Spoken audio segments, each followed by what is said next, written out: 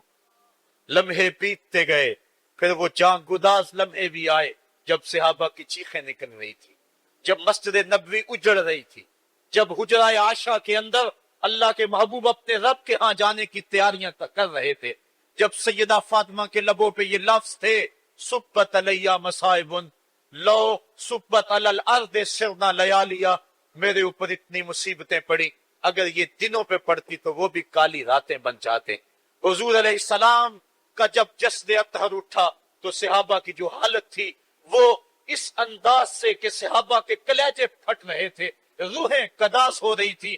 ایک پر ہاتھ اٹھا کے دعا مانگ رہا تھا اللہم اذہب بصری حتی لا ارا بعد حبیبی محمد احدا.